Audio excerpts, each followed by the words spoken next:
Hello friends, स्वागत है आप सभी का मेरे YouTube channel SV coaching classes पर। और जैसा कि काफी दिनों के बाद अब यहाँ पर क्या है कि 11th क्लास में हम जो केमिस्ट्री है वो अपनी आगे की ओर बढ़ा रहे हैं, है ना। तो वहां पर लास्ट वीडियो में मैंने आपको कैथोड और एनोड किरणों के रूप में जो इलेक्ट्रॉन और प्रोटॉन की खोज हुई थी उसको पढ़ा दिया था, है ना। लास्ट वीडियो में मैंने आपको इलेक्ट्रॉन प्रोटॉन की खोज किस प्रकार से हुई थी, उनमें क्या प्रॉपर्टी थी, वो सारी बातों का डिस्कशन आपसे कर लिया था। तो इलेक्ट्रॉन प्रोटॉन की खोज के बाद फिर बारी आती है न्यूट्रॉन की खोज की, यानी ये न्यूट्रॉन किस वैज्ञानिक ने और कैसे खोजा था, है ना, उसके बारे में आपको पढ़ना होता है। तो अब यहाँ पर क्या है कि आपको ये 11th क्लास वाली केमिस्ट्री भी मिलने लगेगी, इसलिए इसको भी शेयर कर दीजिएगा सभी के पास, है ना, क्योंकि ये भी क्लास आपकी कंटिन्यू आपको मिलती रहेगी। ठीक है, तो चलिए सबसे पहले फिर हम देख लेते हैं। ये तो मैंने आपको बता ही दिया था कि जो आप ट्रिक पढ़ते हैं ईंट पर नाचे, है ना। इलेक्ट्रॉन की खोज थॉमसन ने किया है, प्रोटॉन की खोज रदरफोर्ड ने, और आपके चैडविक साहब ने न्यूट्रॉन की खोज की है। ठीक है, तो वो तो ट्रिक से याद रखते हैं हम उसको। अब यहाँ पर देखिए खोज किस प्रकार से हुई थी उसके विषय में जानते हैं। तो देखिए यहाँ पर क्या लिखा है, न्यूट्रॉन की खोज, इलेक्ट्रॉन प्रोटॉन के बाद न्यूट्रॉन का नंबर आता है। ठीक है, तो लिखा हुआ है कि सन 1932 में वैज्ञानिक जेम्स चैडविक, पूरा नाम है जेम्स चैडविक, 1932 ने बेरिलियम बोरान जैसे हल्के तत्वों पर अल्फा कणों की बमबारी की और उत्सर्जित किरणों का अध्ययन करके एक नए कण की खोज की। ठीक है, यह कण विद्युत उदासीन था। ठीक है, उसके बाद उदासीन प्रकृति के कारण इसका नाम न्यूट्रॉन रखा गया। ठीक, तो यहाँ पर क्या है, इसकी जो खोज हुई थी वो आपकी जो हुई थी अल्फा कणों की स्कैटरिंग एक्सपेरिमेंट से हुई थी, है ना। तब तो आपके जो एलिमेंट हैं वो कौन कौन से थे, तो यहाँ पर जो एलिमेंट जैसे बेरिलियम है, बोरान है, इस तरीके के एलिमेंट थे आपके। ठीक है, और इन एलिमेंट्स पर क्या हुआ कि स्कैटरिंग करवाई गई किसकी, अल्फा पार्टिकल्स की, है ना। तो जब किसी भी एलिमेंट पर आपके अल्फा कणों की बमबारी यानी बौछार कराई जाती है उसको गिराया जाता है। रेडियो एक्टिविटी वगैरह प्रोसेस में आप पढ़ते हैं इसको, रेडियो धर्मिता वगैरह, ठीक है, उसमें बताया जाता है। तो यहाँ पर क्या हुआ कि इन्होंने बेरिलियम बोरॉन जैसे हल्के तत्वों पर अल्फा कणों की बौछार कराई। तो उन्होंने देखा कि वहां से एक प्रकार का कण निकल रहा था बाहर की ओर, जो विद्युत उदासीन था, जिस पर कोई चार्ज होता नहीं है, और उसका जो द्रव्यमान था वो लगभग प्रोटॉन के द्रव्यमान के बराबर था। ठीक, तो चार्ज उस पर था नहीं कोई, और उसका जो द्रव्यमान था वो प्रोटॉन के द्रव्यमान के बराबर था। ठीक है, इसीलिए क्या किया कि वैज्ञानिकों ने या जेम्स चैडविक साहब जो एक्सपेरिमेंट कर रहे थे उन्होंने उसका नाम उसकी उदासीन प्रकृति के कारण क्या रख दिया, तो यहाँ पर क्या लिखा हुआ है, न्यूट्रॉन रख दिया। ठीक है, तो ये जो डिस्कवरी ऑफ न्यूट्रॉन हुई थी, है ना, ये कैसे हुई थी कि ये आपका स्कैटरिंग एक्सपेरिमेंट करवाया गया था, है ना। हालांकि स्कैटरिंग नहीं कहेंगे, ज्यादा सही वर्ड तो बम्बार्डिंग कहते हैं इसको, है ना, बम्बारी करवाना, बौछार करवाना। स्कैटरिंग में तो फिर आपका परिकिरण हो जाएगा, और परिकिरण में तो रदरफोर्ड साहब ने बात की थी। ठीक है, तो यहाँ पर जो इंग्लिश की अगर टर्मिनोलॉजी यूज करेंगे तो बम्बार्डिंग कहते हैं इसको, बम्बारी या बौछार कहते हैं अपनी भाषा में। ठीक है, तो बम्बार्डिंग शब्द यहाँ पर यूज करेंगे, स्कैटरिंग शब्द हम यूज नहीं करेंगे, है ना, क्योंकि वो आपका प्रकीर्णन की प्रकीर्णन वाली बात दूसरी हो जाती है, और इसकी थोड़ा सा बात क्या रहती है, अलग रहती है। ठीक, तो रिएक्शन में देखिएगा फिर क्या है लिखा हुआ है, ये बेरिलियम है,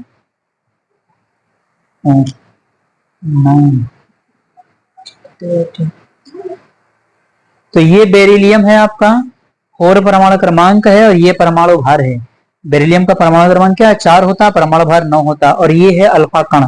अल्फा कण किसको कहते हैं, हीलियम को। ठीक है, कहीं भी अल्फा कण का नाम आता है तो आंख बंद करके याद कर लीजिए कि हीलियम होता है अल्फा कण। ठीक है, तो यहाँ पर बताया गया था कि अल्फा कण, ये अल्फा का सिंबल होता है, जैसे आप समानुपाती का सिंबल बनाते हैं उसी तरीके से बना दिया जाता है। ठीक, तो ये अल्फा कण का सिंबल होता है। तो अब यहाँ पर क्या है कि बेरिलियम के ऊपर अल्फा कणों की बौछार की गई, बेरिलियम है ये, इसके ऊपर अल्फा कण गिराए गए। तो यहां से क्या होगा, जब इस पर गिराया जाएगा तो वहां पर आवेश में अंतर आएगा, और अंतर आने की वजह से यहाँ से जो पार्टिकल होते हैं उनसे क्या होंगे, कण अलग अलग निकलने लगते हैं, विभिन्न प्रकार के कण निकलते हैं। उसी में क्या हुआ, जो यहाँ से कण निकल रहे थे उसमें कण क्या था आपका, उदासीन था, उस पर कोई चार्ज था नहीं और उसका द्रव्यमान प्रोटॉन के द्रव्यमान के बराबर था। ठीक है, तो यहाँ पर फिर क्या हुआ कि जैसे इस पर बमबारी या बौछार कराई गई तो यहाँ से एक एलिमेंट बन गया कार्बन और एक न्यूट्रॉन बाहर निकल गया। ठीक है, तो ये न्यूट्रॉन लिखे 0n1 लिखा है ना। तो यहाँ पर क्या है, n1 का मतलब है, देखिए टोटल कितना है, 9 4 13 है, तो 12 और 1 13, द्रव्यमान बराबर करने के लिए इसको ऊपर लगा दिया गया है। ये न्यूट्रॉन ऐसे निकलता है। ठीक है, नीचे आपका क्या था, 4 और 2 6 था, तो यहाँ तो 6 ही है क्योंकि यहाँ 0 है। ठीक है, तो ये आपका हो जाता है। ये तो बैलेंस करने के लिए लिखा है कि एटॉमिक वेट को बैलेंस किया गया है और यहाँ पर एटॉमिक नंबर को बैलेंस किया गया है। ठीक, तो ये प्रोसेस इसमें होती है बम्बार्डिंग की। हालांकि जब इसका हम डायग्राम देखते हैं, है ना, अगर इमेज वगैरह आपको मिलती है, रिप्रेजेंटेशन आपका एनिमेशन मिलता है तो वो बहुत अच्छा समझ में आता है। ठीक है, लेकिन खैर उसकी सुविधा तो मेरे पास नहीं है, लेकिन जितना हो सकता है उतना मैंने आपको समझा दिया है। ठीक है, आप इसका स्क्रीनशॉट ले लीजिए, फिर इसके आगे की डिस्कशन आपसे करते हैं।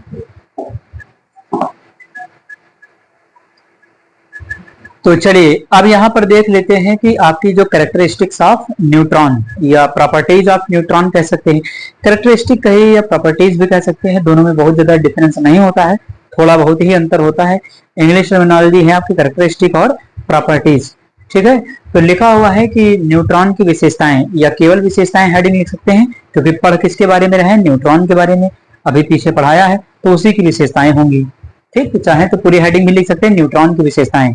ठीक है, तो देखिएगा यहाँ पर कौन कौन सी विशेषताएं हैं। नंबर फर्स्ट बताया गया कि यह विद्युत उदासीन होता है तथा द्रव्यमान प्रोटॉन के द्रव्यमान के बराबर होता है। तो कहता है कि जो इसका द्रव्यमान होता है भाई उदासीन होता, कोई चार्ज तो होता नहीं इस पर। ठीक है, और इसका द्रव्यमान प्रोटॉन के द्रव्यमान के लगभग बराबर होता है। और प्रोटॉन का द्रव्यमान कितना होता है, तो 1.675 गुणे 10⁻⁻24 ग्राम आपका द्रव्यमान हो जाता है उसका। ठीक, तो उतना ही द्रव्यमान इसका भी मान सकते हैं। ठीक है, तो ये इसके द्रव्यमान की बात हो जाती है। तो पहला पॉइंट समझ में आ गया होगा कि विद्युत उदासीन होता, कोई चार्ज होता नहीं है इसके ऊपर, और द्रव्यमान मैंने आपको बता ही दिया 1.675 गुणे 10⁻⁻24 ग्राम हो जाता है। ठीक है, तो ये हो जाता है पहला पॉइंट। सेकंड नंबर क्या कहता है कि सामान्यता स्मॉल एन से इसको लिखते हैं न्यूट्रॉन को। ठीक है, से तथा नाभिकीय अभिक्रियाओं में ये 0n1 से रिप्रेजेंट है, यानी कोई रिएक्शन जब लिखते हैं, जैसे अभी पीछे बनाने की समीकरण दिखाई थी आपको, बेरिलियम पर जब बम्बार्डिंग करवाए थे, बौछार या बम्बारी करवाए थे, तो वहां पर जब न्यूट्रॉन बना था तो वो एक रिएक्शन थी। तो रिएक्शन में आपका कैसे लिखा जाता है, इस तरीके से 0n1 के रूप में। लेकिन जब कहीं रिप्रेजेंट करना होता है, प्रदर्शित करना होता है, तो यहाँ पर इसके लिए सिंबल क्या यूज कर देते हैं, स्मॉल एन। ठीक है, इस पर चार्ज वगैरह कोई होता नहीं है, उदासीन तो है ही, तो बता ही दिया है। ठीक है, तो अभिक्रियाओं में हम क्या करते हैं, नाभिकीय अभिक्रियाओं में, नाभिकीय संलयन, नाभिकीय विखंडन, ये सब नाभिकीय अभिक्रियाएं होती हैं, फिजिक्स में पढ़ा होगा, है ना। तो उसमें हम क्या करते हैं, इसको ऐसे रिप्रेजेंट करते हैं। उसके बाद थर्ड नंबर लिखा कि चुंबकीय क्षेत्र में अप्रभावित रहता है, यानी जो न्यूट्रॉन है, अब न्यूट्रॉन पर कोई चार्ज तो होता नहीं है, तो जब चार्ज नहीं होगा तो चुंबकीय क्षेत्र का उसके ऊपर कोई प्रभाव नहीं, भाई प्लस माइनस चार्ज होगा तभी वो आकर्षण या प्रतिकर्षण प्रदर्शित करेगा। जब कोई चार्ज ही नहीं है तो आकर्षण और प्रतिकर्षण किसी भी प्रकार का उसमें कोई प्रभाव नहीं नजर आएगा। भाई चार्ज होता तो आकर्षण या प्रतिकर्षण प्रदर्शित करता है चुंबकीय क्षेत्र में, लेकिन चार्ज है ही नहीं, उदासीन है, इसीलिए क्या है, चुंबकीय क्षेत्र में अप्रभावित रहता है। ठीक है, चुंबकीय क्षेत्र का इसके ऊपर कोई प्रभाव नहीं पड़ता है, ये भी आप लिख सकते हैं। ठीक, उसके बाद इसकी त्रिज्या लगभग 10⁻⁻13 सेंटीमीटर होती है। तो द्रव्यमान मैंने बता ही दिया प्रोटॉन के बराबर है, त्रिज्या भी बताई गई है, 10⁻⁻ कितना है, 13 सेंटीमीटर। ठीक है, ये इसकी त्रिज्या बताई गई। उसके बाद कहता है कि यह नाभिक में उपस्थित रहता है, कहाँ पाया जाता है, तो मैंने आपको बताया था ये आपका न्यूक्लियस के अंदर होता है। ठीक है, ये आपका जैसे मान लेते हैं ये एटम है और बीच में क्या है इसका, ये न्यूक्लियस है यहाँ पर, तो इसके अंदर दो लोग रहते हैं, एक न्यूट्रॉन एक प्रोटॉन, है ना। तो न्यूट्रॉन है और प्रोटॉन, तो न्यूट्रॉन प्रोटॉन न्यूक्लियस में रहते हैं, इलेक्ट्रॉन कहाँ रहता है, तो इलेक्ट्रॉन बाहर चारों ओर कक्षाओं में घूमता रहता है। ठीक है, तो ये प्रोटॉन और न्यूट्रॉन दोनों नाभिक में रहते हैं और इलेक्ट्रॉन क्या है, कक्षाओं में चारों तरफ घूमते रहते हैं ना। कक्षाएं और भी बना सकते हैं इस तरीके से, ये केवल जनरल समझाने के लिए आपको बना दिया है, ये बनाना आपको नहीं है। ठीक, तो ये बात हो गई। उसके बाद आगे देखिएगा क्या कहता है, और परमाणु के भौतिक गुण न्यूट्रॉन की संख्या पर निर्भर करते हैं। तो कह रहा कि जो परमाणुओं के भौतिक गुण होते हैं, तो भौतिक गुण क्या होते हैं, तो परमाणुओं के भौतिक गुण बहुत सारे हो सकते हैं, है ना, गलनांक क्वथनांक वगैरह इसमें मिल जाते हैं, है ना। तो जो भौतिक गुण होते हैं परमाणुओं के, वो आपके क्या है, न्यूट्रॉनों की संख्या पर डिपेंड करते हैं। देखिए रासायनिक गुण आपके जो होते हैं वो इलेक्ट्रॉनों की संख्या पर डिपेंड करते हैं मेनली, ज्यादातर अधिकतर जो रासायनिक गुण दिखाते हैं, रिएक्शन वगैरह, केमिकल प्रॉपर्टीज, तो केमिकल प्रॉपर्टी जो संबंधित होती है वो इलेक्ट्रॉनों की संख्या से संबंधित होती है। ठीक है, जबकि जो भौतिक गुण है वो आपके न्यूट्रॉनों की संख्या से संबंधित होते हैं।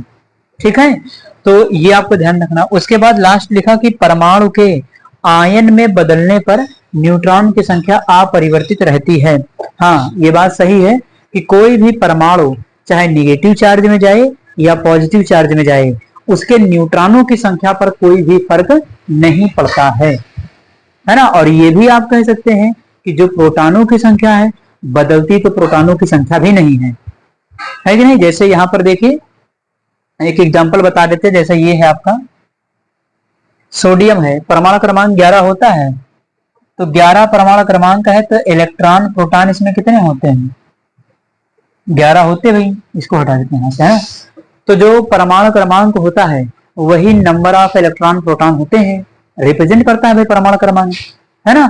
लेकिन डिफिनेशन जो मेनली बनाई जाती है वो प्रोटॉन के बेसिस पर बनाई जाती है। क्यों, प्रोटॉन कभी भी निकलता नहीं है, इलेक्ट्रॉन चारों कक्षाओं में घूमते रहते हैं, इलेक्ट्रॉन आया जाया करते हैं।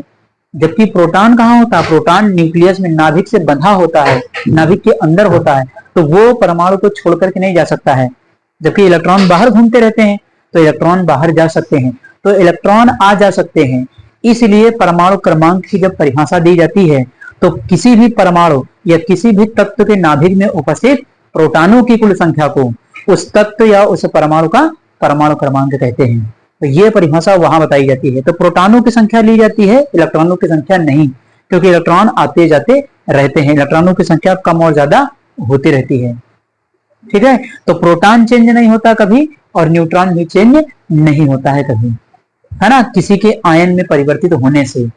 ठीक है, तो जैसे ये सोडियम था तो इसमें 11 इलेक्ट्रॉन 11 प्रोटॉन। ठीक है, और यहां पर न्यूट्रॉन की बात करेंगे तो 11 न्यूट्रॉन मान सकते हैं, या न्यूट्रॉन की संख्या निकालने के लिए। अब इसमें क्या है कि जैसे न्यूट्रॉन की संख्या निकालना हो, है ना, तो ये हालांकि बात अभी सब पढ़ाई नहीं, आपको आगे पढ़ाएंगे चल करके। तो परमाणु भार से परमाणु क्रमांक को घटा देते हैं तो न्यूट्रॉनों की संख्या निकल आती है, लेकिन हमें यहाँ निकालना तो है नहीं, समझाने का पॉइंट आ गया तो समझा दे रहे हैं। ठीक है, तो ये इलेक्ट्रॉन और प्रोटॉन की संख्या है। न्यूट्रॉन निकालना होगा तो परमाणु भार से परमाणु क्रमांक को घटा दीजिए, न्यूट्रॉनों की संख्या पता चल जाती है। तो कहे क्या रहा है कि ये जैसे Na है और Na प्लस बन गया, है ना, Na पॉजिटिव बन गया। ठीक है, तो जैसे यहाँ पॉजिटिव, पॉजिटिव का मतलब एक इलेक्ट्रॉन निकल गया, अब एक इलेक्ट्रॉन चला गया, तो इलेक्ट्रॉन गया, परमाणु क्रमांक कितना था 11। ठीक है, तो अगर इलेक्ट्रॉन गया है तो इलेक्ट्रॉनों की संख्या कम हो जाएगी। इलेक्ट्रॉन इसमें कितने होंगे, Na प्लस में 10, क्योंकि इलेक्ट्रॉन चला गया। ठीक है, प्रोटॉनों की संख्या कितनी होगी, तो प्रोटॉनों की संख्या हमेशा फिक्स रहेगी, वो आपकी 11 ही रहती है। ठीक है, तो किसी भी परमाणु के आयन में बदलने पर प्रोटॉनों की संख्या नहीं बदलती है और न्यूट्रॉनों की संख्या भी नहीं बदलती है ना, ये आपको ध्यान रखना। अभी भी आप यहां पर क्या लिखेंगे, 11 ही लिखेंगे अगर प्रोटॉन पूछा जाए तो। ठीक है, तो ये आप इसमें क्या कर सकते हैं, इसको लिख सकते हैं प्रोटॉनों की संख्या में। लेकिन अगर इलेक्ट्रॉन पूछा जाता है तो आप यहां पर क्या बताएंगे, फिर इलेक्ट्रॉन इसके अंदर कितने हैं, 10, एक चला गया। ठीक है, तो इलेक्ट्रॉन प्रोटॉन की संख्या बराबर होती है, लेकिन जो परिभाषा दी जाती है वो प्रोटॉन के बेसिस पर दी जाती है, इलेक्ट्रॉन के बेसिस पर नहीं, क्योंकि इलेक्ट्रॉन आता जाता रहता है। तो इलेक्ट्रॉनों की संख्या 10 है, प्रोटॉनों की संख्या आपकी 11 है, और न्यूट्रॉनों की संख्या अगर पूछ लिया जाए तो इसका परमाणु भार होता है 23, और 23 से यहाँ पर 11 घटा देंगे तो आपका आ जाता है 12, यानी न्यूट्रॉनों की संख्या कितनी आ जाएगी, 12। तो उसमें कोई फर्क नहीं पड़ता। आप पहले भी यहाँ 23 से 11 घटा दे तब भी 12 आता, यहाँ भी 23 से 11 घटा देंगे तब भी 12 आएगा। ठीक है, तो ये बात आपको ध्यान रखनी है। तो यही पॉइंट आपका ये लास्ट वाला कह रहा था कि आयन में बदलने पर न्यूट्रॉन की संख्या अपरिवर्तित रहती है, न्यूट्रॉन की संख्या बदलने वाली नहीं है। ठीक, तो इस प्रकार से ये हो जाते हैं आपके न्यूट्रॉन की विशेषताएं। आप इसका स्क्रीनशॉट ले लीजिए, फिर कुछ अन्य इसके अलावा जो कण होते हैं उनका डिस्कशन मैं आपसे करता हूं।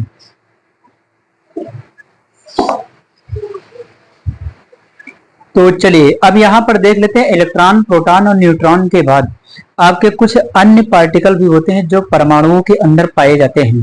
कुछ अन्य कण भी होते हैं जो इनके अंदर पाए जाते हैं, इनसे भी छोटे होते हैं, है ना, यानी और भी सारे कण होते हैं। देखिए डाल्टन ने बताया था कि परमाणु को विभाजित नहीं किया जा सकता, उसके बाद वैज्ञानिकों ने परमाणु को विभाजित करके दिखा दिया, इलेक्ट्रॉन, प्रोटॉन, न्यूट्रॉन खोज डाले, है ना। और उसके आगे भी देखिए बहुत सारे पार्टिकल्स अन्य भी खोज लिए गए जो यहाँ पर लिखे हुए हैं। तो कुछ अन्य पार्टिकल जो इनके अतिरिक्त हैं, है ना, ये भी आपके कॉम्पिटिटिव एग्जाम की दृष्टि से इंपॉर्टेंट होता है ना, तो ये आपको पता होना चाहिए। ठीक है, हालांकि आपके क्लास में शायद ये ना बताया गया हो, ये नहीं पढ़ाया जाता है ना, क्योंकि क्लास के हिसाब से इतना इंपॉर्टेंट नहीं रहता है। लेकिन कॉम्पिटिटिव एग्जाम्स में जैसे आप देते हैं अदर कोई संबंधित एग्जाम जिसमें ये टॉपिक दिए गए होते हैं, तो उनमें यहाँ से प्रश्न आते रहते हैं। ठीक है, तो देखिएगा इसमें लिखा है अन्य अपरमाणविक कण, यानी सब एटॉमिक पार्टिकल, अदर सब एटॉमिक पार्टिकल कहते हैं इनको। ठीक है, तो पहला क्या है, पहला है आपका पॉजिट्रॉन। ठीक, तो पहला आपका पॉजिट्रॉन है। तो 1932 में CD एंडरसन ने इसकी खोज की थी, खोजकर्ता लिखे लिखा हुआ है पॉजिट्रॉन। सन 1932 में CD एंडरसन ने इसकी खोज की थी। ठीक है, धना, देखिए क्या है, धनावेश या आवेश कह लीजिए, आवेश कितना होता है +1 या धनावेश कह लीजिए। ठीक है, ज्यादा सही अगर लिखना चाहे तो यहाँ आवेश कर लीजिएगा। तो पहला यहाँ पर लिखा है आवेश, आवेश कितना होता है तो +1 होता है, चार्ज +1 का होता है। ठीक, द्रव्यमान, द्रव्यमान 0 होता है, 0 होता है। प्रतीक इसका क्या है तो ये देखिए +1 E के ऊपर 0 लगा हुआ है, +1 E के ऊपर 0, ये इसका क्या है, सिंबल है पॉजिट्रॉन के विषय में। ठीक है, सेकंड लिखा हुआ मेसॉन। तो देखिए मेसॉन है, 1935 में युकावा ने खोज की थी मेसॉन की। ठीक है, सभी को वैज्ञानिकों ने ही खोजा है, तो 1935 में युकावा ने इसकी खोज की थी। आवेश कितना होता है प्लस, यानी धनात्मक हो सकता है, ऋणात्मक हो सकता है, शून्य हो सकता है। तो धनात्मक, ऋणात्मक और शून्य तीनों प्रकार का आवेश मेसॉन पर हो सकता है। ठीक, द्रव्यमान इलेक्ट्रॉन के 200 गुना, इलेक्ट्रॉन के 200 गुने के बराबर इसका द्रव्यमान होता है। ठीक है, उसके बाद प्रतीक लिखा है, पाई के ऊपर माइनस लगा हुआ है, पाई के ऊपर पॉजिटिव लगा है, पाई के ऊपर 0, ये तीनों इनके सिंबल हैं। ये ऋणात्मक के लिए, ये धनात्मक के लिए, ये शून्य वाले के लिए। देखिए धनात्मक, ऋणात्मक, शून्य तीनों हैं, तो तीनों को ऐसे रिप्रेजेंट कर सकते हैं। ठीक, उसके बाद न्यूट्रिनो लिखा हुआ है, 1927 में पॉलिंग ने खोज की थी न्यूट्रिनो की। द्रव्यमान अनिश्चित है, द्रव्यमान का कोई भरोसा नहीं, अनिश्चित है। प्रतीक क्या है तो न्यू, एक सिंबल न्यू होता है, फिजिक्स में आपने पढ़ा होगा, E=H न्यू। ठीक, आवेश कितना होता है 0 होता है। ठीक, एंटी प्रोटॉन 1956 में सैगरे ने खोज की थी इसकी। ठीक है, तो 1956 में सैगरे ने खोज की थी। आवेश कितना है तो -1 है, और द्रव्यमान कितना है प्रोटॉन के बराबर, यानी जितना प्रोटॉन का द्रव्यमान है उतने ही बराबर इसका भी द्रव्यमान होता है। प्रतीक क्या है, P के ऊपर माइनस लगा हुआ है, तो ये 4 पार्टिकल हो जाते हैं। उसके बाद लास्ट एक और लिखा हुआ है एंटी न्यूट्रॉन। ठीक है, तो एंटी न्यूट्रॉन 1956 में कार्क ने इसकी खोज की थी, एंटी न्यूट्रॉन की। ठीक, आवेश कितना होता है 0, और द्रव्यमान कितना होता है न्यूट्रॉन के समान या न्यूट्रॉन के बराबर। ठीक है, तो ये हो जाते हैं कुछ अन्य अपरमाणविक कण। तो क्लास में यहाँ पर आपसे इससे कोई बहुत ज्यादा प्रश्न नहीं पूछा जाता है, लेकिन अदर किसी एग्जाम को देते हैं जिसमें आपका ये केमिस्ट्री सब्जेक्ट आता है, उसमें ये आपसे पूछे जा सकते हैं। ठीक है, तो ये रहा आज के डिस्कशन का टॉपिक आपसे, न्यूट्रॉन, उसकी खोज कैसे हुई, उसकी विशेषताएं क्या थी, द्रव्यमान और आवेश और सिंबल, उसकी बात मैंने आपको बता दिया है। ठीक है, कुछ अन्य अपरमाणविक कण थे जिनकी थोड़ी बहुत जानकारी आपको होनी चाहिए, वो यहाँ पर मैंने बता दिया है। तो उम्मीद करता हूँ कि आज जो मैंने पढ़ाया है वो समझ में आया हुआ होगा। और अगर चैनल पर नए तो चैनल को सब्सक्राइब करिए, वीडियो को लाइक करिए और शेयर करते रहिए, और इसको शेयर जरूर कर दीजिए, है ना, क्योंकि अब आपको 11th क्लास में भी ये क्लासेस मिलनी स्टार्ट हो जाएंगी। ठीक है, तो चलिए फिर पढ़ते रहिए, मिलते हैं अपने नेक्स्ट लेक्चर में। Thanks for watching this video.